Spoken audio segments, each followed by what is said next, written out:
esta es la mejor hora para escuchar Vive y Lucha en Radio Tirso Libertaria. En su esencia, el anarquismo es, por cierto, un espíritu, aquel que clama contra todo lo que está mal en la sociedad presente y proclama audazmente todo lo que podría estar bien bajo formas alternativas de organización social. Es precisamente también esa cualidad de espíritu libre y fresco lo que le da al anarquismo un atractivo. El anarquismo viaja por la noche de los tiempos y del espacio tomando lo mejor de las innovaciones humanas para dar cuerpo al más noble de los ideales.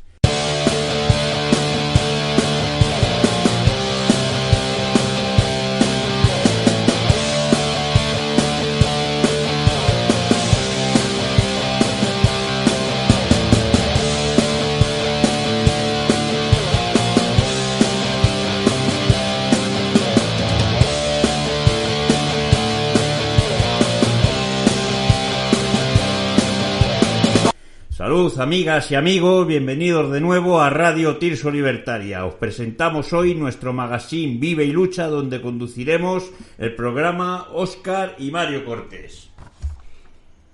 Esta es una radio para la clase trabajadora, una radio para todas las personas, una radio donde tendremos diversos temas relacionados con la vida, la lucha social, los derechos laborales y la identidad anarquista. Continuamos con las emisiones en Radio Tirso Libertaria, vuestro programa donde podéis intervenir, plantearnos vuestras dudas, reclamaciones, preguntas sobre derechos laborales y colaborar con nosotras. Ponemos a vuestra disposición el siguiente número para contactar con nosotros, 692-720150, y nuestro email para vuestras preguntas y sugerencias, radiotirsolibertaria@cntmadrid.org.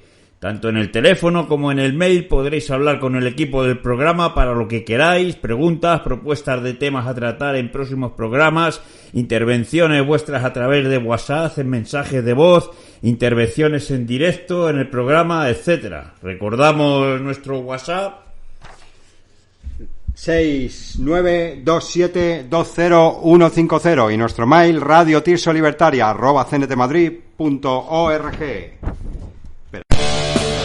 Hola amigue, que escuchas Radio Tirso Libertaria. ¿Compones música?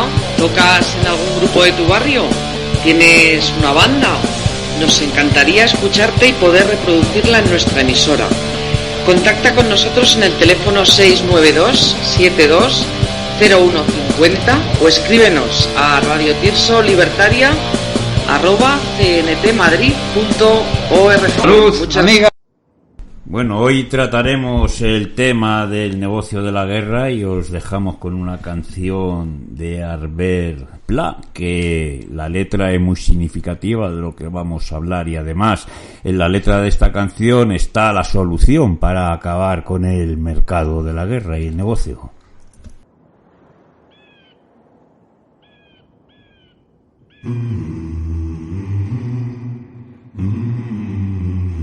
Humo, que estoy que echo humo. En una camioneta repleta de espaldas mojadas yendo a la frontera, buscando la Meca, buscando la happy, buscando Miami, la vida likes. Les esperaban los federales, licenciados en humanidades. Vaya coraje, muerta el mestizaje, ni el general Custer fue tan salvaje.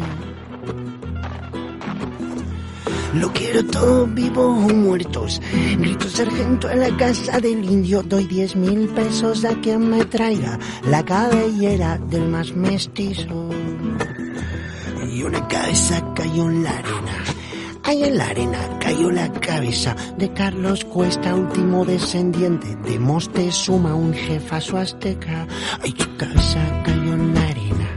Ahí en la arena cayó la cabeza de Carlos Cuesta, ya estaba muerta, pero aún iba fumando y rodando y fumando. Y el cigarrito cayó de sus labios. Sería por miedo que seguía huyendo y siguió rodando y sin darse cuenta cruzó la frontera y se puso a salvo. Welcome to the United States of America. Santa Bárbara bendita, protege esta pobre colita. Que echa humo.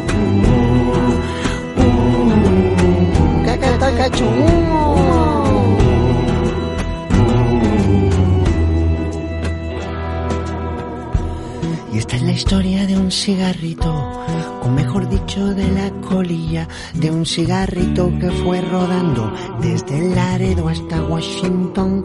Y para una colilla la chispa de la vida no es la Coca-Cola, es la gasolina. A ver, ¿qué es lo que pasa si una colilla se cuela en una gasolinera? ¿Qué es lo que pasa?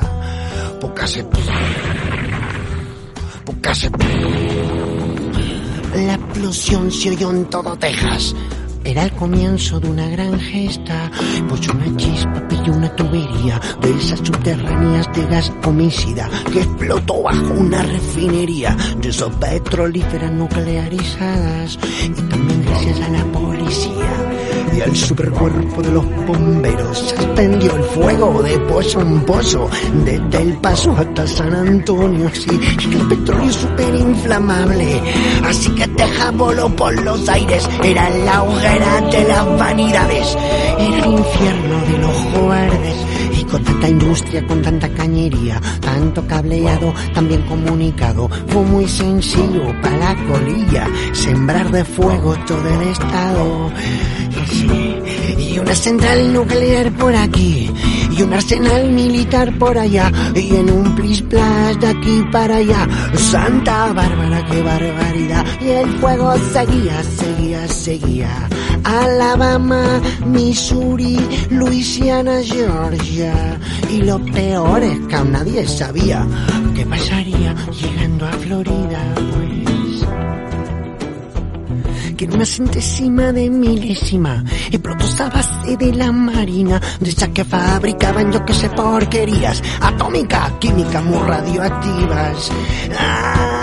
Tomar por culo toda Florida, las dos Carolinas, la pobre Virginia. Y en el oeste llegaban noticias que el fuego seguía. El fuego se iba de New Laredo, cruzando el desierto por el gasoducto, y en California fue recibido con artificios y pirotecnias.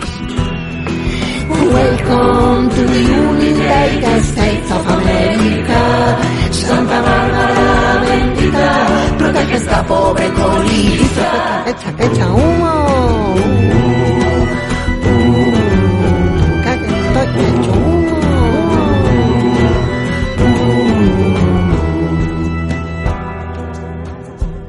Y la cabeza de Carlos Cuesta seguía muerta tirada en la arena, pero su cigarro estaba triunfando, se estaba cumpliendo el sueño americano. En San Francisco era la sensación, estaba de moda en toda la nación. Entró en San Diego por la puerta grande, la costa oeste estaba a sus pies, y muchos efectos especiales para quemar todo Silicon Valley. Llegó a Los Ángeles, viva el buen cine, se quema la industria de Hollywood. Luego la colilla se fue pa' Las Vegas, y tirada en la acera vio otra colilla, le prendió fuego. Juega conmigo, apuesto al rojo a que lo quemó todo. Y así que todos los cigarritos tirados, pisados, los más oprimidos, se hicieron todos del sindicato. Había nacido la mafia del fuego, y mientras en algún estado sureño un montón de puros habanos sembraba el caos dando por culo a los Marlboros americanos. Y era la orgía de las colillas, era la fiesta de Halloween, Operación Galimatías, arriba y arriba y arriba y ¡ay! Les habla el presidente de los Estados Unidos de América. Nuestro país está siendo atacado. Pero tranquilo que desde el gobierno lo tenemos todo controlado. Y una mierda todo controlado. Todo se estaba yendo al carajo. Ni el séptimo de caballería pudo evitar tal carnicería. Nebraska y Kansas ya no existían. De Colorado no quedó ni rastro. Amarillo estaba el rojo vivo. Y Dallas y Phoenix ardían y ardían. El fuego ardía como el Jack Daniels. Era más tóxico que el McDonald's. Qué mal que huele cuando se quema una bandera con tanta estrella. Y se nos quema el salvaje oeste. Ay, va que apesta, qué mala suerte. Arde Wyoming, arde Oregón, arde Wisconsin, arde Washington. Es una superproducción, mega espectáculo televisivo, con muchos extras, muy bien dirigido, muy aplaudido en el resto del mundo. Es una cosa muy rara, declaraba la NASA, no sé lo que pasa. Y en el Pentágono ya preparaban cuáles serían las represalias. Y en el país de las maravillas, todo se quema mucho más a prisa. Sin afada y ni marines ni cia, todo a la mierda, justicia divina. Y en la venganza de Moctezuma, va por Chile, por Guatemala, por Argentina, por Nicaragua, y así se queman las dictaduras. Houston, tenemos un problema. Houston, tenemos un problema. Que estoy hecho humo.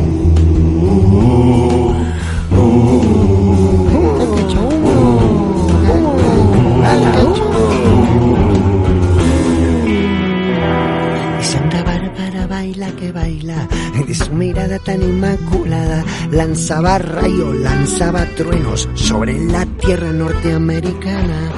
Y era todo como en Disneylandia, mucha fantasía muy bien animada. Cuando más arriba se sube en la cima, Maduro seguro será la caída, porque luego vinieron las plagas y salieron las ratas buscando carne humana. Y la lluvia ácida abrazaba Wisconsin, toda Minneapolis y Indianapolis. Adiós Wisconsin, adiós Detroit, adiós Boston, adiós Cowboys. Se nos quema la gran Babilón, la colilla por fin llegaba a New York. Entró Manhattan a la gran manzana. ¿Me la como asada o me la como guisada? Y es que la colilla era muy sibarita, una gran amante de la buena cocina. Ya que la colilla ya no sabía si estaba huyendo de la policía. Llegó a la playa, cogió una patera, me voy pa' España, la madre patria. Llegó a la playa, cogió la patera, me voy pa' España, la madre patria. 5, 4, 3, 2, 1, ¡fire! Seguimos en Radio Tirso Libertaria en vuestro programa Vive y Lucha. Esta mañana he pasado por la puerta del Ayuntamiento de Madrid y me ha venido a la cabeza una canción del grupo Los Ilogales que decía: hay un tipo dentro del espejo que me mira con cara de conejo.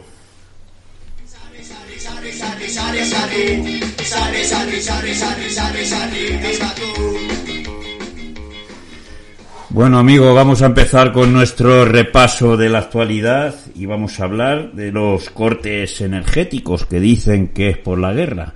En realidad lo que están haciendo es divagar, porque lo que es preocupante es la falta de agua y la sequía. Lo que es preocupante es que dentro de nada no vamos a tener agua para beber, y hay algunos por ahí que están preocupados porque no tienen hielo para los cubatas y deberían preocuparse porque no hay hielo en los glaciales o en los polos.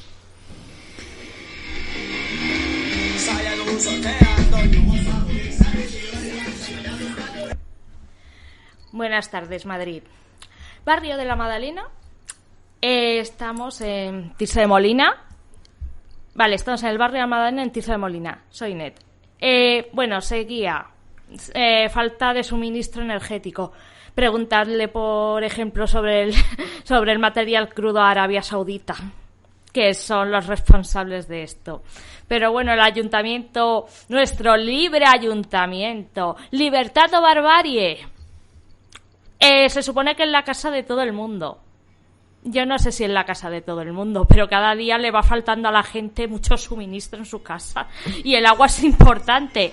Vaya a ser que vayan a colonizar del todo el negocio del agua y nos quedemos en completa sequía. ¿Vamos a sacar el agua de qué? ¿Del petróleo?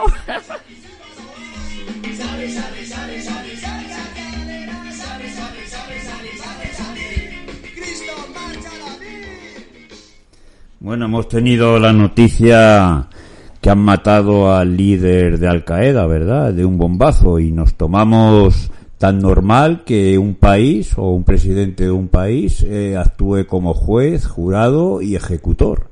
Es normal que metan a uno, que un asesinato sin que haya juicio ni nada. Estamos viendo como ayer han muerto 15 niños palestinos bombardeados y aquí ni hay sanciones ni hay nada. Esto es normal. ¿Lo ve la gente tan normal? Pues no, nosotros no lo vemos normal.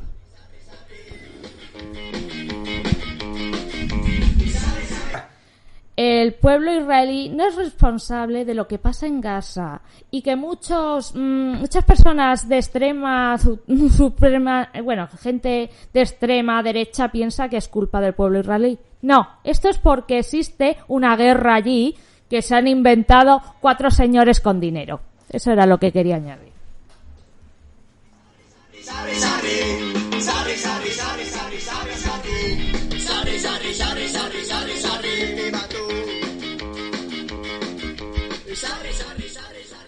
Bueno, amigos, nos dicen hoy que los políticos, el Congreso de los Diputados, están de vacaciones, que la familia real se ha ido de vacaciones. Se ve que la familia real se tiene que coger unas vacaciones para descansar de la vida de vacaciones que llevan siempre.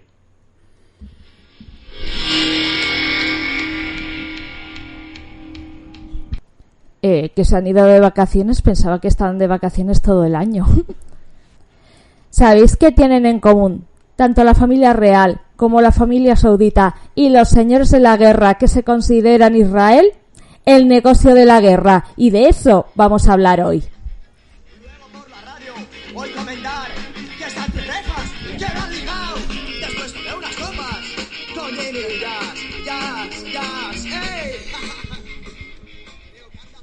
Bueno, amigas y amigos, hoy traemos el tema, el negocio de la guerra. No hay Estado que durante su trayectoria no haya manchado su historia con la brutalidad de la guerra. Los conflictos bélicos llevados a cabo entre potencias por intereses económicos no han traído nunca nada más que miseria y muerte entre pueblos. Mientras que los grandes poderosos jamás mueren ni morirán en el campo de batalla, ¿verdad?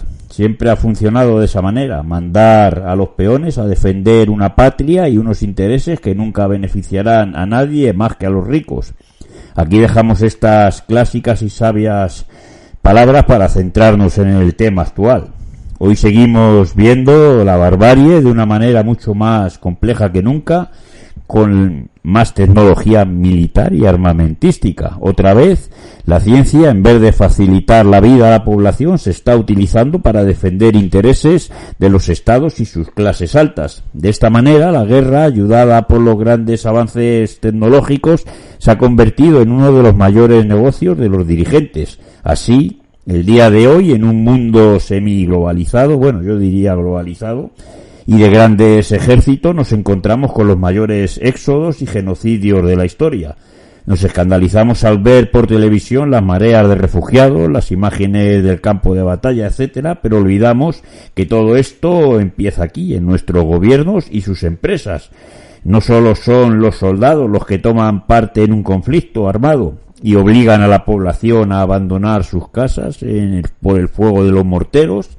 La guerra empieza, amigos y amigas, en las fábricas de nuestras ciudades y nuestros pueblos, porque está claro que sin la venta de armamento no se podría llevar a cabo las guerras.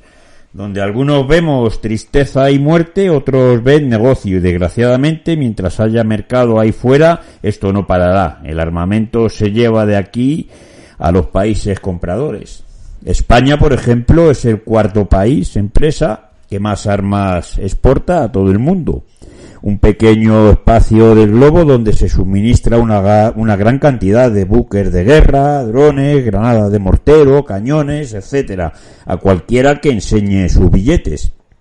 Mientras que la televisión nos entretiene con series de narcos y asesinatos y traficantes para intentar brutalizarnos, no nos damos cuenta de que en los despachos de las grandes empresas españolas y en la clase política tenemos el mejor material para una serie que os aseguramos que sería muy difícil de ver, series de muerte.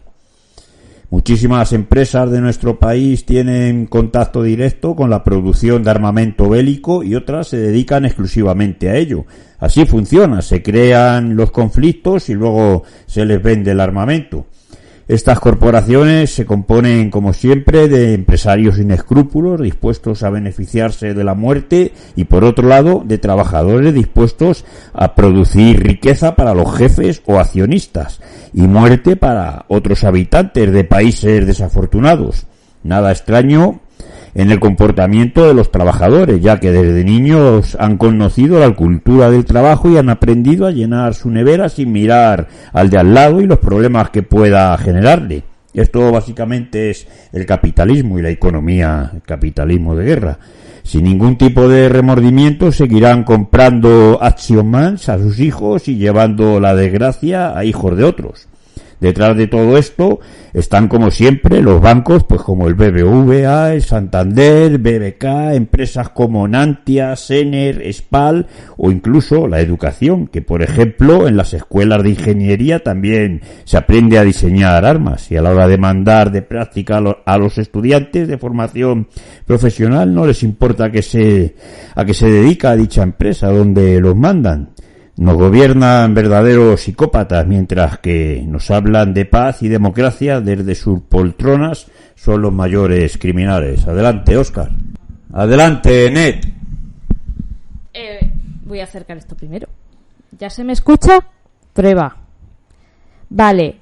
Bueno, estamos hablando del negocio de la guerra. Un negocio que es el negocio de un 1%, pero que rinde mucho a ciertos factores de la burguesía. Está claro que es un negocio que no solo permite la muerte, sino que degrada la explotación y además hay víctimas y personas que tienen que huir de sus países para tener que buscarse una vida nueva a base de estos conflictos. Conflictos que no vienen del pueblo, vienen de empresas privadas, de bancos y del propio parlamento de cada país y por supuesto de otro tipo de negocios.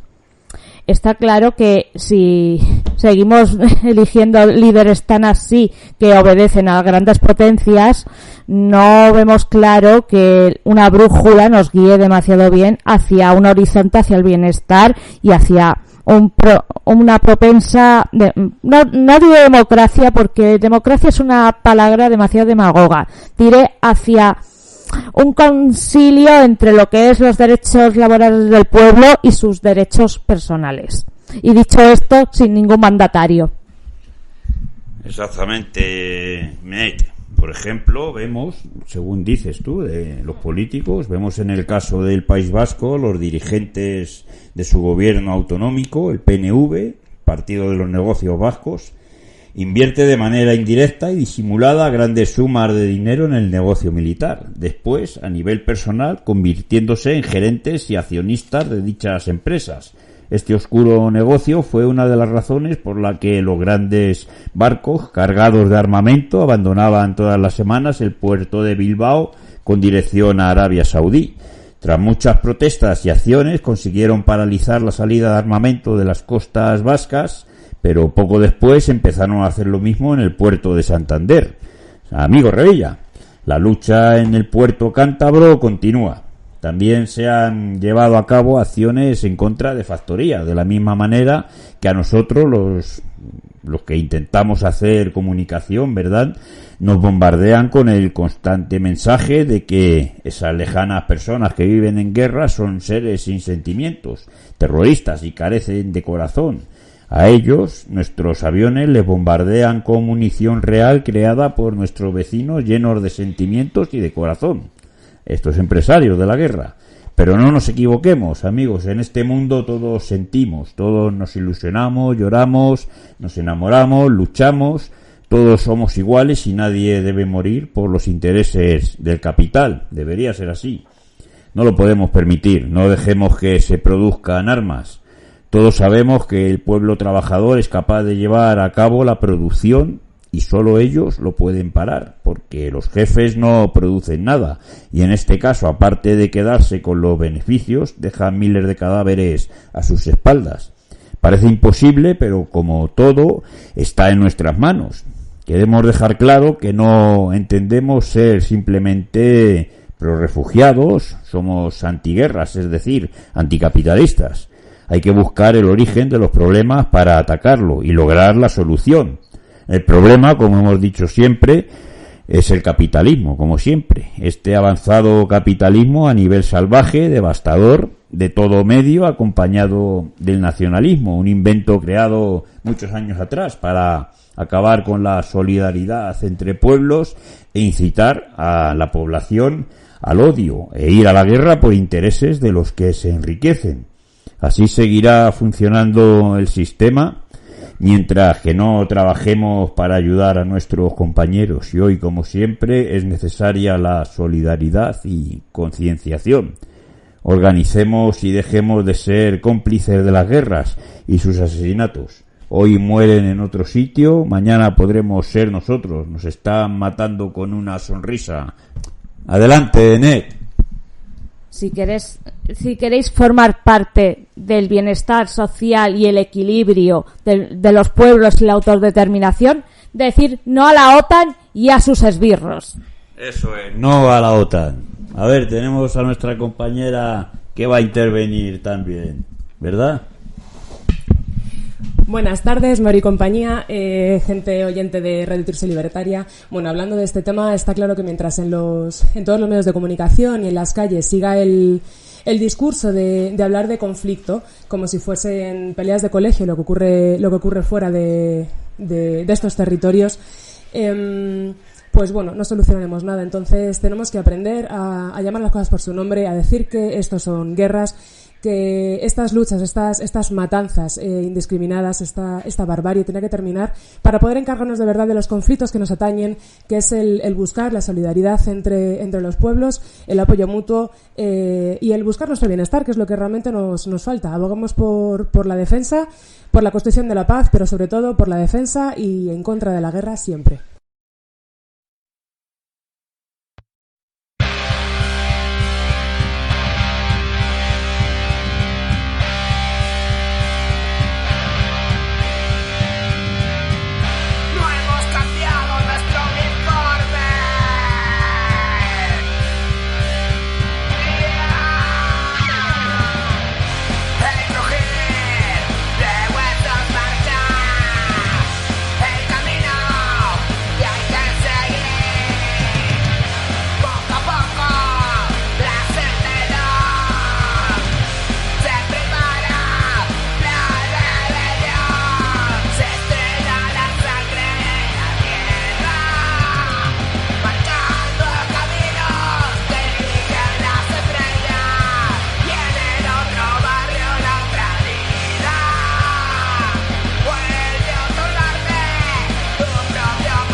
Seguimos en Radio Tirso Libertaria en vuestro programa Vive y Lucha, hoy hablando del negocio de la guerra. El ciclo económico-militar responde al punto de vista económico de la economía de defensa, también llamado ciclo armamentista. En cualquier caso, ambos nombres se refieren al ciclo que describe la ruta de la producción de armas desde la decisión de intervenir, presupuesto público militar para cubrir la supuesta necesidad de armas y su uso final. El principio real del ciclo comienza en los argumentos y discursos que legitiman la necesidad de armas y de los ejércitos, los que dependen de la identificación de las amenazas a la seguridad de un país y la defensa de justificar altos niveles de militarización y armamento. De este modo, las doctrinas de seguridad desarrolladas por los gobiernos, directamente influenciadas por los informes de defensa, seguridad, conflictos y centros de paz, popularmente conocidos como tic-tacs, establecen un cierto nivel de armamento y desarrollo militar de una determinada sociedad. Además del motivo de la influencia permanente de los grupos de presión de las políticas de un país, la necesidad de mantener las fuerzas armadas depende de la cultura de defensa, la educación militarizada, la historia y la tradición armamentística militar y la tolerancia de las armas en la sociedad. También tenemos que considerar el rol de la sociedad civil y el hecho de que los movimientos sociales pueden determinar los niveles de armamento y militarismo. El supuesto de necesitar mantener las fuerzas armadas abre el camino a decisiones políticas estrictamente relacionadas con el ciclo económico militar o armamentista, así como decisiones de los presupuestos militares que vienen determinadas por discursos, doctrinas y otros puntos de vista militares sobre las necesidades de defensa de un país. El gasto militar incluye investigación y desarrollo de las nuevas armas y su producción en la industria de defensa, porque está financiada por el presupuesto público. Por lo tanto, cuando se trata de gasto militar, I+D militar e industria militar, tenemos que prestar atención no solo a los presupuestos de los estados, sino también a los presupuestos de otros ministerios como el de industria. En conjunto, estos financian todo el negocio del ciclo económico-militar. Otros elementos que forman parte de este ciclo son el comercio de armas y las entidades financieras que financian todo el ciclo económico-militar, teniendo un rol destacable los accionistas de empresas de armamento y los bancos que financian las exportaciones de armas y la producción militar en general. Adelante, Enet. Por otra parte, el término complejo militar industrial procede del discurso de despedida del presidente Eisenhower en 1961, quien lo utilizó para referirse a los lobistas con mayor influencia en la Casa Blanca, que no Casa Blanca. El llamado complejo militar industrial está formado por un conjunto de personas y de organizaciones empresariales y políticas, entre ellos oficiales militares de alto rango de los departamentos y ministerios de defensa, que tienen el deseo de influir en las decisiones sobre la política militar, incluyendo la compra de armamento. Una serie de empresas, así como gran cantidad de individuos, incluyendo políticos y personas de los departamentos gubernamentales relacionados con las empresas militares, están involucrados en el llamado complejo militar industrial, que puede influir desde la industria de defensa a los departamentos de interior y comercio de exterior. En el ámbito de la administración, pueden formar parte del complejo militar industrial los altos mandos de las Fuerzas Armadas, quienes disfrutan de estrechas relaciones con la industria armamentística. Estos ejercen influencia y presión en relación al incremento de los arsenales, número de armas y el equipamiento militar. Tienen, por tanto, la habilidad de incidir en la política nacional e internacional de un país determinado. Cuando se da el caso en el que un miembro de las Fuerzas Armadas y un ejecutivo de la industria militar accede a las responsabilidades políticas o viceversa, incluso algunas veces pueden ser la misma persona. Se da por lo que ha sido denominado como el fenómeno de las puertas giratorias del sector de defensa. El ciclo económico militar puede generar dinámicas dinámicas políticas y económicas que pongan a un país o a su economía en una situación ideal para quien obtiene beneficios de este ciclo, en el que la economía de defensa se convierte en una economía de guerra permanente.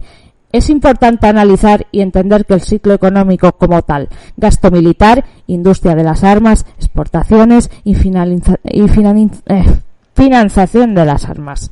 Las compañías y los individuos que forman parte activa del ciclo económico militar componen el complejo militar e industrial, el cual se beneficia principalmente de las guerras. En definitiva, el negocio de las guerras se explica con el ciclo económico militar en el que se basa, como muchos sectores de la economía. En la lógica neoliberal, el mercado libre y la privatización de la reducción de las regularizaciones. Esto causa actitudes estrictamente relacionadas con el enriquecimiento personal y la maximización del beneficio económico de la industria de defensa, formando el llamado militarismo neoliberal. Además, el negocio de la guerra va más allá de las armas y del sector de defensa. La guerra necesita muchos recursos, no solo armas y ejércitos, también logística, transporte, alimentos, limpieza, servicios de interpretación y seguridad privada. También existen las guerras por la codicia, las cuales no solo se basan en el poder, sino también en los recursos, petróleo, coltán, diamantes y cualquier material que pueda comprar y vender en el mercado. Los beneficios económicos son parte de la guerra y la guerra se produce para extraer los beneficios. Así es, Ned, efectivamente. Presionados por los lobbies armamentísticos, los gobiernos de todo el mundo no han parado de invertir en esta industria desde 1945. Hoy en día se gasta más en defensa que durante los años más tensos de la Guerra Fría. No deberíamos haber adquirido sistemas de armas que no vamos a usar para escenarios de confrontación que no existen y con un dinero que no teníamos entonces ni ahora. Tan categórica sentencia fue pronunciado en octubre de 2010 por el entonces secretario de Estado de Defensa, Constantino Méndez, en su comparecencia ante el Congreso de los Diputados. Y es que a pesar de la crisis que asola a Occidente, los gastos militares han tenido un crecimiento vertiginoso en los últimos 70 años, presionados por los lobbies armamentísticos, los gobiernos de todos los departamentos y ministerios de defensa, que tienen el deseo de influir en las decisiones sobre la política militar, incluyendo la compra de armamento. Una serie de empresas, así como gran cantidad de individuos, incluyendo políticos y personal de los departamentos gubernamentales relacionados con las empresas militares, están involucrados en el llamado complejo militar industrial, que puede influir desde la industria de defensa a los departamentos de Interior y Comercio Exterior. En el ámbito de la administración pueden formar parte del complejo militar industrial los altos mandos de las Fuerzas Armadas. Ya sabemos quién es el capitán general, ¿verdad?, quienes disfrutan de estrechas relaciones con la industria armamentística. Ahora entendemos los viajes del Borbón a muchos países y sus comisiones. Bueno, adelante, Natalia. Bueno, continuamos y vamos a hablar del gasto en Europa. Tras varios años de crisis económica y financiera en Europa, hay un tema en Bruselas que se insiste en ignorar: el papel del gasto militar entre los factores que han causado y perpetúan la crisis económica. Mientras el gasto en infraestructura social se recorta, el gasto en sistemas armamentísticos apenas se ha visto reducido. Mientras las pensiones y los salarios se reducen, la industria armamentística sigue beneficiándose de nuevos pedidos y de deudas pendientes. Lo sorprendente en tiempos de austeridad es que el gasto militar de la Unión Europea en 2010 ascendiera a 194.000 millones de euros, el equivalente a los déficits anuales combinados de Grecia, Italia y España. Estos datos, recogidos en el estudio de Armas, Deuda y Corrupción, publicado en abril de este año, reconocen también el gran poder que tienen los lobbies armamentísticos en la Unión Europea. Además, este estudio pone al descubierto que los elevados niveles de gasto militar en países que actualmente se encuentran en el epicentro de la crisis del euro jugaron un papel importante como factor causante de su crisis de deuda. Grecia ha sido el país europeo que más ha gastado en términos relativos en el ámbito militar en los últimos 40 años, gastando el doble de porcentaje de su PIB en defensa de la media europea. El gasto militar español aumentó un 29% debido a grandes compras de armas y ahora se enfrenta a tremendos problemas para pagar las deudas por sus programas militares innecesarios. Asimismo, aunque el gasto militar disminuyó a consecuencia de la crisis, no ha sido en la compra de armas, sino en reducción de personal y rebajas en las pensiones y los salarios. De hecho, el presupuesto para la compra de armas en la Unión Europea pasó de 38.800 millones de euros en 2006 a 42.900 millones de euros en el 2010, más de un 10% de incremento, mientras que los cortes de personal descendieron de 11 millones de euros a 98.700 millones en el mismo periodo. A su vez, mientras que Alemania y Francia han obligado a los países más endeudados a afrontar durísimos recortes en políticas sociales para salir de la crisis, han hecho mucho menos hincapié en recortar en gasto militar. Incluso a veces han presionado para mantenerlo o incluso aumentarlo. Efectivamente, un asistente del ex primer ministro griego Yorgos Papandreou, después del rescate bancario por parte de Europa, decía lo siguiente: nadie nos está diciendo compren nuestros buques de guerra o no nos vamos a rescatarlos, pero se desprende claramente que serán más solícitos si se lo hacemos. En conclusión, el elevado y continuo gasto militar ha generado un auge de los beneficios de las empresas armamentísticas y un impulso aún mayor a la exportación de armas. Las 100 mayores empresas del sector vendieron armas por valor de 318.000 millones de euros en 2011, un 51% más en términos reales que en 2002. A nivel mundial, el importe de la venta a estas 100 empresas fue de 465.770 millones de dólares en 2011 frente a los 411.000 millones de 2010, lo que representa un aumento del 14%. Desde 2002, las ventas de estas 100 empresas han aumentado un 60% a nivel mundial, confirmando lo lejos que está este sector de sufrir los impactos de la crisis financiera. Es más, los propios presidentes europeos han promocionado en los países árabes la venta de unas armas que después han servido a estos gobiernos corruptos y dictatoriales en muchos casos para reprimir a sus ciudadanos. Este es el caso de España, que en el pasado año defendía en voz de su ministra de Defensa la venta de tanques Leopard 2 a Arabia Saudí. No voy a entrar a analizar el régimen político de Arabia Saudí, decía.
Bueno, seguimos en Radio Tirso Libertaria en vuestro programa Vive y Lucha. Por otro lado, estamos hablando del negocio de la guerra, ¿verdad? El antiguo ministro de Defensa, Morenés, dijo en su día: España apoya a sus empresas. Decía en aquel entonces el ministro que casualmente, hasta el momento de su nombramiento al frente de defensa, dirigía a 2 empresas proveedoras de armamento y seguridad a las Fuerzas Armadas. Se lo reparten todo. Se trataba de la filial española de la multinacional MBDA, encargada de fabricar misiles, y de Segur Ibérica, que presta servicios de seguridad privada. Asimismo, este ministro de Defensa fue consejero y representante de la empresa Instalaza S.A., fabricante hasta 2008 de bombas de racimo y que fueron utilizadas en Libia contra población civil, según desveló el diario The New York Times. Lo mismo que está pasando hoy, por ejemplo, en Palestina. Aún así, según los datos de junio de este mismo año, España es uno de los países de la Unión Europea que menos gasta en armamento. Somos con Luxemburgo los que menos gastamos en defensa, aseguraba Margarita Robles en una entrevista a El Mundo el pasado 1 de junio.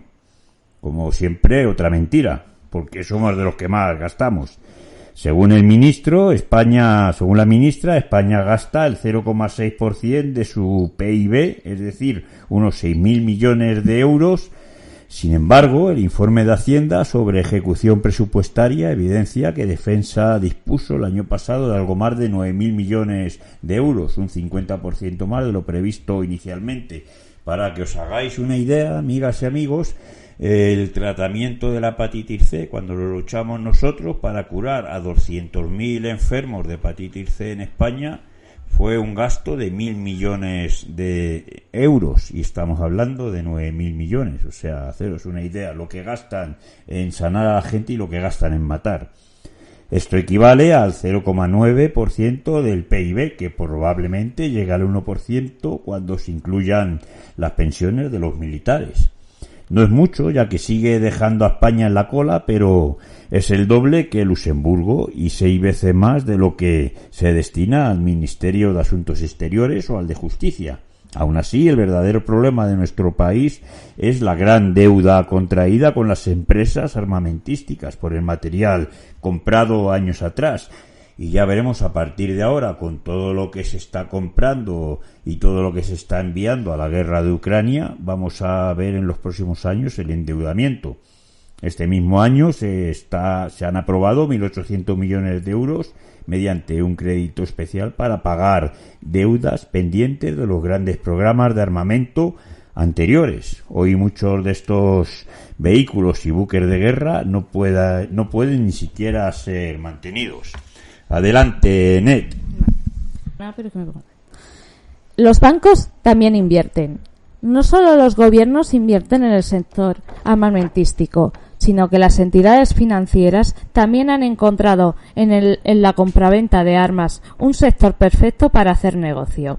Según el informe La banca es la bomba, de 2007 a 2012, los bancos españoles invirtieron 1.372 millones de euros en el sector armamentístico español. Bankia abandera esa inversión con más de 3.000 millones. Ninguna entidad se salva. Prácticamente todas tienen algún tipo de relación con empresas militares. En este informe aparecen implicadas 42 entidades financieras, entre las que se encuentran los mayores bancos los grandes bancos españoles y extranjeros, bancos de tamaño reducido o mediano, cajas de ahorros ahora convertidas en bancos, algunos grupos de cooperativas de crédito, empresas de seguros e intermediarias financieras, según se explica en el estudio. Fabricar armas es un negocio legal y lucrativo en el mundo en el que la guerra que conocemos actualmente. Los principales conflictos abiertos en la área de África, Oriente Medio y Asia requieren de un abastecimiento continuo de armamento, añadiéndoles a estos conflictos las situaciones donde predominan las actividades de los señores de la guerra y las guerrillas que operan en África y en Latinoamérica. Entrando en la perspectiva nacional, España se dio de una forma más notoria al negocio de la guerra tras la situación económica marcada por la crisis.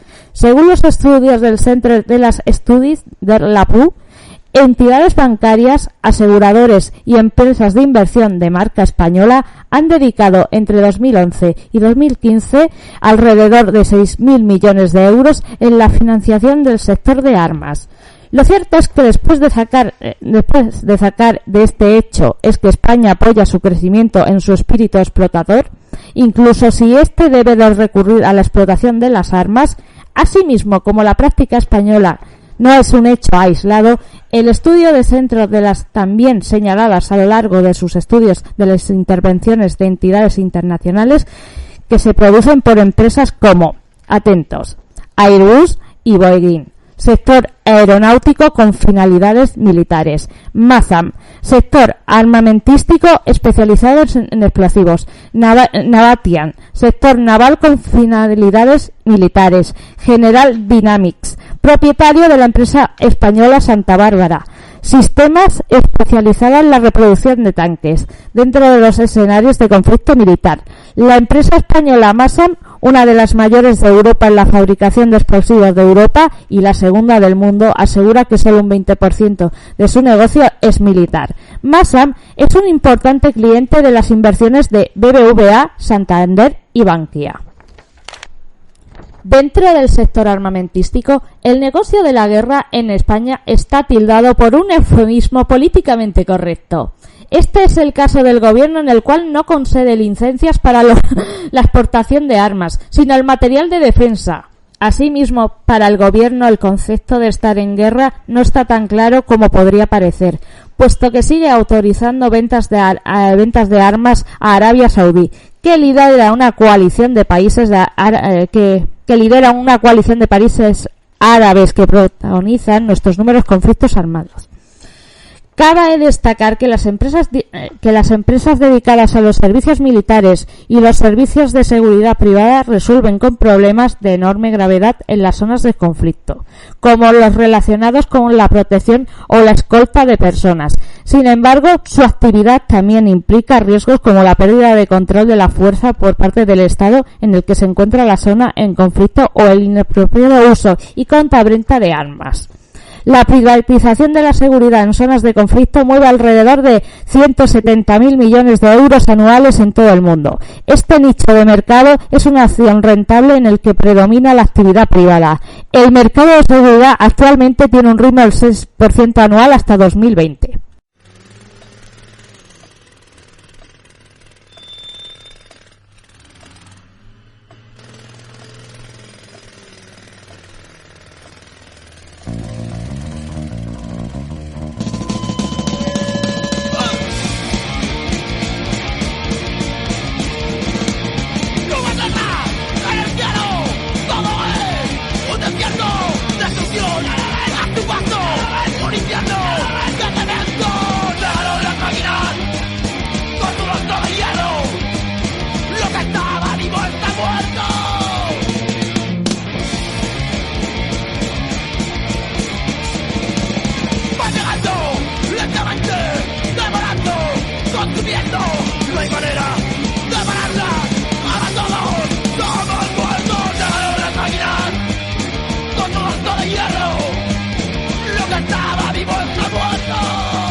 Bueno, seguimos en Radio Tirso Libertaria en vuestro programa Vive y Lucha y continuamos con los negocios en zona de conflicto. Adelante, Natalia.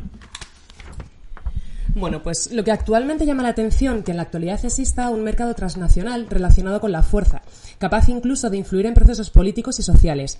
Tras su surgimiento, con el final de la Guerra Fría y su consolidación definitiva con las invasiones de Irak y Afganistán, las empresas militares y de seguridad privada se han convertido en actores representativos en los escenarios de conflicto del siglo XXI. Las empresas militares y de seguridad privada son empresas con afán de lucro, cuentan con sedes donde se establece de manera legal y actúa como cualquier negocio ofreciendo servicios a numerosos y variados clientes. Estas empresas proporcionan combatientes, técnicos, instructores o asesores a los gobiernos, instituciones, empresas u otros actores no estatales presentes en los conflictos. En un mundo globalizado con una presente disminución del papel de los Estados debido a la exaltación de una hambrienta globalización, unida a la expansión del capitalismo y a la aparición de grandes compañías que operan a escala mundial, el campo de la seguridad se ha convertido en una forma más de negocio en la que el bien o servicio en oferta es el uso de la fuerza. Estados Unidos y Reino Unido lideran el mercado de las empresas militares y de seguridad privada, además de alojar en sus territorios las sedes de las más importantes como Academy, antes Blackwater, en Estados Unidos, o Aegis Defence Service o G4S en Reino Unido. Las razones por las que los estados de los países desarrollados ofrecen este tipo de servicios redundan en las características del sistema capitalista y la economía de libre mercado. El empleo de las empresas militares y de seguridad privada suponen un menor coste que acceder a la seguridad estatal, cuentan con un nivel mayor de especialización y de tecnología avanzada y proporcionan un mayor número de efectivos para todos los servicios relacionados con la seguridad y la escolta o la protección en zonas de conflicto. El contrato es la nueva ley en los conflictos armados, entonces. La falta de transparencia es una de las características más importantes de las empresas militares y de seguridad privada, así como la dificultad de obtener datos acerca de esta industria armamentística. Pese a todo esto, la existencia de una oferta tan variada justifica la existencia de una acuciante demanda de estos servicios privados. La existencia de este tipo de empresas provoca que los Estados pierdan parte de sus mecanismos tradicionales de control, como las leyes, al regirse gran parte de la actividad militar por contratos. Se produce, por tanto, una representativa alteración de los procesos políticos, en tanto que la privatización de la seguridad afecta a la gobernanza y debilita la soberanía del Estado a favor de las empresas. Asimismo, en aquellos Estados políticamente débiles o fallidos, el Estado compite con agentes de naturaleza privada que monopolizan las cuestiones relacionadas con la fuerza, lo que dificulta el desarrollo de instituciones estatales relacionadas con dichas cuestiones. Por otro lado, la contratación de servicios militares y de seguridad por parte de una empresa multinacional puede provocar una situación de superioridad militar y generar situaciones en las que el Estado carezca de los medios necesarios para ejercer algún tipo de control en las zonas de conflicto. Esto ocurre actualmente en zonas y rutas relacionadas con recursos naturales, donde las empresas multinacionales que explotan estos recursos contratarán servicios proporcionados por las empresas militares y de seguridad privada para proteger tanto la zona de explotación como las rutas de transporte. Es lo que estamos viendo hoy día en la guerra de Ucrania, ¿verdad, amigas? Porque la guerra no es por el territorio, la guerra es por controlar el gas. Es la guerra del gas, igual que fue la guerra del petróleo, la guerra de Irak, ¿verdad? Esto es lo mismo, son intereses exclusivamente económicos y esta gente lo que hace es mercadear con las vidas. Adelante, Natalia. Gracias, Mario. No debemos olvidar que las empresas militares y de seguridad privada son corporaciones cuyo compromiso es el cumplimiento del contrato y su objetivo final la obtención de un beneficio determinado. Por eso hay que tener en cuenta que los compromisos del Estado con respecto a su ciudadanía no tienen por qué coincidir con los intereses finales de la empresa. Como grupos armados no estatales, las empresas militares y de seguridad privada pueden considerarse un riesgo para la estabilidad y la paz en los Estados, puesto que, a diferencia de los ejércitos, pueden hacer uso de la violencia para la consecución de su objetivo y sentirse legitimadas por trabajar fuera de los mecanismos gubernamentales. A pesar de todo esto, los Estados son libres de contratar a empresas militares y de seguridad privada en conflictos, puesto que no existe ley que lo prohíba. El gran desafío desde las relaciones internacionales actuales es la presente debilidad del marco jurídico en el que se encuentran las empresas militares y de seguridad privada, lo cual facilita principalmente la impunidad de los contratistas. La clave de los intentos de control a estas empresas reside en los mecanismos reguladores como el documento de Montreux firmado por más de 50 estados y 3 organizaciones internacionales, la Unión Europea, la Organización del Tratado del Atlántico Norte y la Organización para la Seguridad y la Cooperación en Europa, aunque este documento no sea vinculante para los estados y las empresas firmantes. Por último, con un marco legislativo insuficiente a nivel internacional, limitaciones difusas en la ejecución de tareas e implicaciones controvertidas en los conflictos, Contratar empresas militares y de seguridad privada establecen una dicotomía, donde por un lado son necesarios los servicios proporcionados por ese tipo de empresas, pero por otro, el presente y actual debate acerca de las actuaciones de dichas empresas y sus implicaciones en las situaciones de inestabilidad política de algunos estados, donde el imperio de la ley se ve diezmado.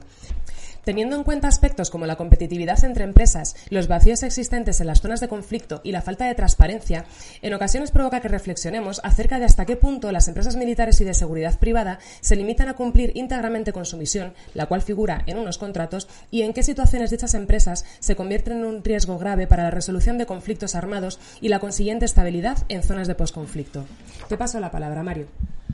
Pues exactamente es el problema que tenemos, Natalia. España sigue en el top 10 de los países que más se benefician del negocio de la guerra. Vamos a dar unos datos para que veáis cómo corresponde esto al periodo de prepandemia de 2016 a 2020 y que evidencian que se ha consolidado como el séptimo exportador de armas por detrás de los Estados Unidos y Rusia, que juntos acaparan el 57% de las exportaciones mundiales. Francia, Alemania, China y el Reino Unido y después España. A nivel mundial, las exportaciones de armas casi no crecieron globalmente. El aumento fue del 0,5% respecto al periodo anterior. Estos datos están recogidos justo antes de el inicio de la guerra en Ucrania. Entonces, bueno, a 6 meses después, posteriormente, habrán cambiado, sobre todo los gastos en armas para esta guerra. Y bueno, a pesar de que sí se repartieron de otro modo, la reducción de las exportaciones de Rusia y China se compensó con el aumento significativo de las transferencias por parte de los Estados Unidos, Francia y Alemania. ¿Y a dónde van a parar estas armas? Os preguntaréis. Pues bueno, los países que más han aumentado las compras están en el Oriente Próximo, que globalmente se lleva el 25% del comercio. Arabia Saudí, el 61%, ocupa el primer lugar del ranking de los compradores. Y nos volvemos a acordar otra vez de los viajes del emérito a Arabia Saudí, ¿verdad? Esto ahí viene, dice, ¿de dónde salen los 100 millones que le han regalado, amigos? Comisiones por armas. Eso es una opinión nuestra. Bueno, seguimos viendo que Egipto tiene un 136%, ¿verdad? Qatar un 361% de gasto. Entre los principales compradores también está la India, que es el segundo país del mundo que importa más armas. Se estarán preparando para algo, ¿verdad? Australia, China, Argelia y Corea del Sur. Hace más de una década que España ocupa el 7º lugar entre los exportadores mundiales de armas. Está muy por encima de su peso en la economía internacional. Tiene un papel muy activo y muy relevante que no corresponde a contratos puntuales. Tiene presencia en el ámbito aeronáutico, de los carros de combate, de las municiones, que supone una industria no muy grande pero sí diversificada y que le da un amplio abanico de clientes. Aquí vemos, por ejemplo, la demagogia del otro día de la ministra Robles diciendo que los trabajadores de Navantia que iban a perder su trabajo por las armas que fabricaban, que eran las armas que iban a ir a la guerra de Ucrania y que estábamos diciendo que estábamos en contra. Es que esas armas, señora Robles, no van a Ucrania, van a Arabia Saudí. No tiene nada que ver, ¿vale? Los principales clientes de la industria militar española son, por otro lado, Australia, Singapur y Turquía. Sorprende que Arabia Saudí no esté entre los primeros compradores de armas españolas, cosa que se atribuye a una cierta moderación por parte de Madrid después de las campañas de entidades pacifistas que denuncian la complicidad española en las atrocidades cometidas por Riad contra la población civil en Yemen, una guerra que es más antigua que la de Ucrania y que ninguno se hace eco, y ahí están muriendo mucho más niños. Yo creo que hay un problema en esto de verdad de las víctimas de la guerra, que si son niños blancos y rubios se dice en todos los medios, pero ya si son niños árabes o palestinos no importa que mueran. El tercer cliente de la industria militar española es Turquía, pues que mantiene intervenciones en Siria y en Libia, además de una guerra sin tregua contra los kurdos. En próximos programas trataremos del problema con los kurdos, ¿verdad? Estamos reuniendo documentación y esto irá para otro tema en el futuro. Globalmente, las importaciones de armas de Turquía cayeron un 59% entre el periodo de 2011 a 2015 y del 2016 a 2020. Un factor importante fue la parada de entrega de aviones de combate F-35 por parte de los Estados Unidos en 2019, después de que Turquía importara sistemas de defensa aéreos rusos. Turquía también está aumentando la producción interna de grandes armas para reducir su dependencia de las importaciones. Ahora entendéis por qué Turquía está intermediando con Rusia y demás, ¿verdad? Es todo el negocio.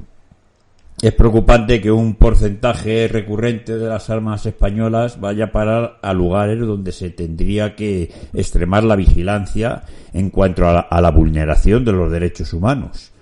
El director de Fundipau alerta de que más allá de haber aumentado la disponibilidad al diálogo y de escuchar más nuestras reivindicaciones de más control y transparencia sobre la venta de armas españolas, el gobierno de PSOE y Unidas Podemos, recordar el gobierno más progresista de la historia, nos ha mostrado un cambio significativo en la toma de decisiones en cuanto a las exportaciones de material militar. Estabilización, pero no cambia de tendencia. El negocio tiene que seguir fluyendo. A pesar de que la venta de armas se ha estabilizado después de una década de crecimiento exponencial en el mundo, no queda claro que ese freno se tenga que consolidar. Es más, ahora mismo, por la situación actual, se ve que va aumentando.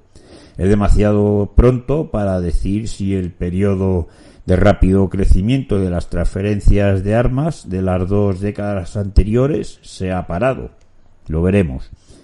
Por ejemplo, el impacto económico de la pandemia del COVID-19 podría provocar que en los próximos años algunos países reconsideraran sus importaciones de armas. Sin embargo, al mismo tiempo, incluso en el pico más alto de la pandemia en 2020, varios países firmaron cuantiosos contratos. Los Estados Unidos siguen siendo los primeros exportadores de armas y están consolidando su posición predominante. El incremento de un 15% de las exportaciones de armas de los Estados Unidos entre el 2011 y el 2020 ensanchó todavía más la distancia con el segundo principal exportador, que es Rusia, ¿verdad? Washington suministra armamento a un total de 96 países, más que cualquier otro productor. Casi una cuarta parte de las armas Made in USA se venden a su aliado estratégico en la región, que es Arabia Saudí. Una alianza que la administración Joe Biden fortaleció incluso en medio del escándalo por el asesinato del periodista Jamal Khashoggi, que colaboraba con el Washington Post. ¿Os acordamos cómo decía Joe Biden que eran unos asesinos al matar a su periodista, verdad? Y luego le hemos visto ahí dándose la mano con los sauditas. En fin, la demagogia del poder. Bueno, el tercero y cuarto países que más exportaron también experimentaron un crecimiento sustancial entre el 2011 y el 2015 y entre el 2016 y el 2020. Francia incrementó un 44% sus exportaciones de grandes armas, cosa que le llevó a hacer el 8,2% de las exportaciones mundiales en 2016 a 2020. La India, Egipto, Qatar recibieron el 59% de las exportaciones francesas de armas. Por otro lado, Alemania incrementó un 21% sus exportaciones de grandes armas entre el 2011 y el 15 y entre el 2016 al 20, que representaron el 5,5% del total global. Los principales mercados de las exportaciones de armas alemanas fueron Corea del Sur, Argelia y Egipto. Tanto Rusia como China vieron bajar sus exportaciones de armas. Las de Rusia, que representaban el 20% de todas las exportaciones de grandes armas en 2016 al 20, cayeron un 22% por la caída de las exportaciones a la India, que no se han compensado con el aumento de las transferencias a China y a dos países que afrontan fuertes tensiones internas, que son Argelia y Egipto. Bueno, adelante, Net. Gracias, Mario. Pues vamos allá. Vamos a dar algunos de los datos sobre la industria armamentística de nuestro país. La conclusión del informe del Centras de las sobre las exportaciones de armas españolas es claro. Año tras año, las exportaciones de material militar español se incrementan. En el primer semestre del 2020 se autorizó la explotación por valor de más de 4.500 millones de euros y se exportó material militar por valor de cerca de 1.600 millones. Esto supone un 37% más que en el 2020. España se sitúa así como el 9º puesto de ranking de países que más armas y material de defensa exporta. El producto estrella son los aviones militares, que suponen el 70% de las ventas. Le siguieron los barcos militares como fragatas y portaaviones, los vehículos terrestres pesados y ligeros, electrónica y tecnología, y material espacial y armamento.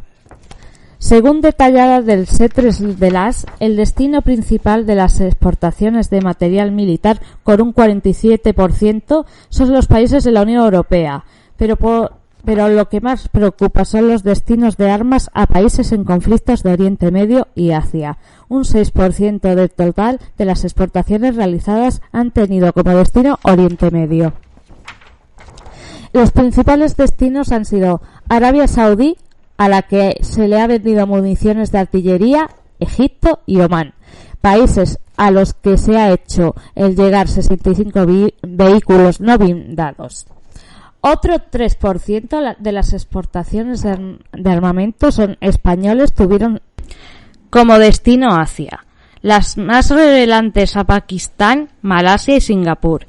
Tal y como señala el Central de las, estas exportaciones son preocupantes en tanto la región que se está convirtiendo en el centro geopolítico mundial y porque también es la que más se está militarizando, por lo que aumenta la probabilidad de que en un futuro acoja algún conflicto armado. También destaca la exportación de material de caza, rifles y cartuchos por un valor de 45.000 millones de euros a países como Ghana. Otra cuestión interesante de la recogida en el informe es que la Junta 1.200 licencias de exportación de material militar y no denegó ninguna petición. Aquí está el meollo de la cuestión, y esto daría para varios programas. Vamos a centrarnos solo en 3 ejemplos que creo que ilustran bien los negocios opacos de la industria militar. El primero fue desvelado en exclusiva por Carlos Enrique Bayo en el Diario Público, que señala al emérito como comisionista en el tráfico de armas. Real. Según estas informaciones, fraguó su fortuna llevándose un porcentaje en la venta de armas a países árabes junto al que fuera su administrador privado, Colón de Carvajal, y al traficante de armas saudí Anna Khashoggi. En segundo lugar, hay que fijarse en la que ha sido una de las empresas beneficiarias de los avales del gobierno para la venta de armas. Se trata de explosivos. Atentos. Explosivos Alaveses S.A., SPAL, una empresa privada que forma parte del gigante de la industria armamentística en España, Masam, y que solo el 18% vendió más de 250.000 millones de euros en explosivos y municiones. En la hoja de servicio de SPAL figura ser uno de los grandes traficantes de minas antipersona y de bombas de racimo, un tipo de explosivos prohibido por una ley internacional de 2010. Genial. Pues bien, a pesar de eso, el ejército británico utilizó bombas de racimo fabricadas por SPAL en la guerra de Libia de 2011. Adivina quién está sentado en el consejo de empresa. Pues uno de los ideólogos atentos, ideólogos de Vox, y una figura clave en las relaciones del partido con el mundo neocon estadounidense, Rafael Bardallí. Bardallí fue, además de asesor ejecutivo del Ministerio de Defensa durante el gobierno de José María Aznar y la guerra de Irak. El último ejemplo tiene que ver con el que fuera ministro de Defensa durante el gobierno de Mariano Rajoy, Pedro Morenes. Morenes, además de una dilatada carrera en la industria militar, que ha pasado por empresas como MBDA, dedicada a la fabricación de misiles, o Instalasa, comercializadora de bombas de racimo, proviene de una familia de aristócratas y mantenía una excelente relación con la Casa Real, y en concreto con don Juan Carlos I. Esas buenas relaciones se materializaron en los viajes oficiales realizados a ambos a Arabia Saudí para negociar jugosos contratos armamentísticos. Otro ejemplo es el viaje que realizó Morenes junto al entonces presidente Felipe a Riad para negociar la venta de vehículos blindados a la dictadura saudí. Doy paso a mi compañero Mario. Aquí tienes, Mario. Así es, compañero Ned. Desde luego vemos los negocios, los políticos, la guerra, el rey, otra vez más políticos, cómo ganan dinero a costa de vidas. Y sobre todo vemos el racismo institucional de parte de los medios de comunicación, como unas guerras están todo el día y otras guerras están olvidadas. Tenemos que recordar Aznar, la guerra de Irak, los miles de muertos en Irak por las armas de destrucción masivas imaginarias, ¿verdad? Esto sigue por ahí caminando este señor, igual que sigue caminando el señor González de la OTAN no, y nos metió de lleno. Tenemos que terminar con esta política de la guerra. Hay que luchar contra esto, y esto pasa por la organización social, la organización ciudadana y la movilización ante todas estas políticas de muerte. Adelante, Natalia. Gracias, Mario. Pues yo es que después de escuchar todo este texto y efectivamente recordar lo que ocurrió con Aznar y con Felipe, como si fuera mi colega, vaya, me da pena pensar realmente todos los datos a nivel mundial. Ya ves que hay algunas guerras que sean de primera y otras guerras que están totalmente ocultas. Es que realmente la guerra es un problema a nivel mundial que está absolutamente silenciado, del que se está sacando muchísimo beneficio. Y claro, yo no hablo del resto de los países, quizá de conozco menos, pero aquí que todavía tenemos conflictos sin superar, ¿no? Porque no están superados, se nos da muy bien pedir perdón, hacernos locos de uy, es que no lo sabía, perdonadme, que es que vaya, ha sido un error, no lo volveré a cometer.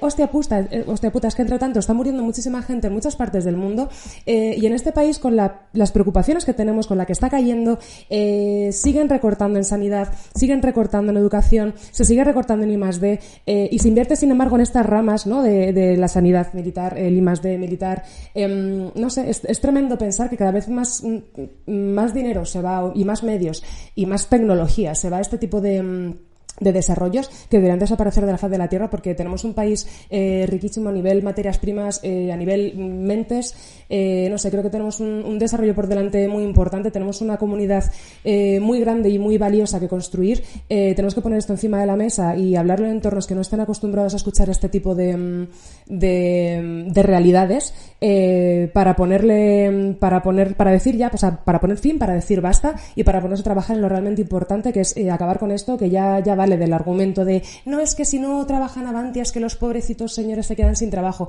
que no es cuestión de quedarnos sin trabajo, que es una realidad con la que tenemos que acabar, porque provoca demasiadas muertes y provoca la destrucción precisamente de las sociedades, que es lo que tendríamos que estar trabajando por mantener y por sacar adelante con las mayores ganas, y ya está. Te doy adelante, Net. Gracias, Natalia. Quería hablar sobre lo que hablan de armas biológicas y hablan de sanidad y esas cosas. También se invierte en armas biológicas, y un arma biológica mata a la gente. tanto que hablamos de cuidarnos en los hospitales y no colapsarnos y de las mejoras por parte del Parlamento, por parte de Sanidad, por parte de ciertas farmacéuticas que se están haciendo en agosto con ciertos virus. Bueno, habría que revisarse un poquito a dónde va ese dinero realmente y se va realmente para la cura de esos virus o va para armas, porque yo creo que es para lo segundo, y que este año 2020 es el año de las guerras. Y además voy a comentar un pequeño detalle sobre la cuestión de piel y la cuestión de clase. ¿Qué pasa? Que la guerra de Siria hay que hacerla de menos porque los niños son racializados, porque los niños de Ucrania tienen la piel blanca y son europeos, son de primera clase y ellos tienen que ser de segunda clase, los que estén en Yemen o los que estuvieron en Libia o los que estuvieron en Irak y en Irán y los conflictos que está habiendo con Irán. En fin, hay que tener una cuestión de clase, pero dejar el clasismo atrás y el racismo también revisárselo un poquito. Gracias. Gracias, Ned. Por terminar, me gustaría añadir que no se nos puede olvidar que en este mundo capitalista en el que vivimos, en el que ya no hay gente que se manche las manos al uso, quiero decir, de todo esto que hemos estado hablando, estos ideólogos y estos mercenarios de la guerra, las mentes pensantes que lo organizan todo y que lo mueven todo, son gente que están en despachos que realmente no se manchan las manos. Entonces, fuera de los espacios de guerra al uso, o sea, donde se está sucediendo, hay muchos países que estamos fuera de estos conflictos bélicos que se entienden en los medios de comunicación, como pasa en este país, pero no se nos puede olvidar que la muerte en muchos sitios también es por omisión, y tenemos que tenerlo muy presente. Y me gustaría remarcar que con respecto a las exportaciones que tenemos, que nosotros a lo mejor no vendemos pistolas, a lo mejor no vendemos armas, hemos estado hablando de bombas y así, pero bueno, que el vender buques, que vender aviones, que recordemos tantos conflictos en los que este tipo de vehículos acaban con tantísimas vidas, que ya no es cuestión de si nosotros no estamos en la guerra, pero como no hay una pistola que yo fabrique, ni una persona como yo que apriete el gatillo, estamos fuera. No, que estamos enviando material muy necesario para hacer muchísimo daño, mientras hay gente que se está llenando los bolsillos a costa de manchar las manos de los demás. Adelante, Óscar, despídete para la próxima. Gracias, compañeras, compañeros, por haber estado en el programa de hoy. Evidentemente, la guerra es el negocio de la muerte, el exterminio de la raza del mono. Lo veíamos en programas anteriores, cómo hacen negocio con la quema de bosques. Pues aquí es el negocio con la destrucción de países y luego los convierten en paraísos fiscales. Nos gusta que hayáis estado con nosotros hoy, un programa muy especial en el que hemos tenido a nuevas compañeras para seguir edificando este proyecto de Radio Tirso Libertaria, que va creciendo para un mundo mejor, para un mundo utópico que será una realidad, y os emplazamos a la siguiente semana, donde seguiremos tratando los temas que os interesan, los temas que nos interesan.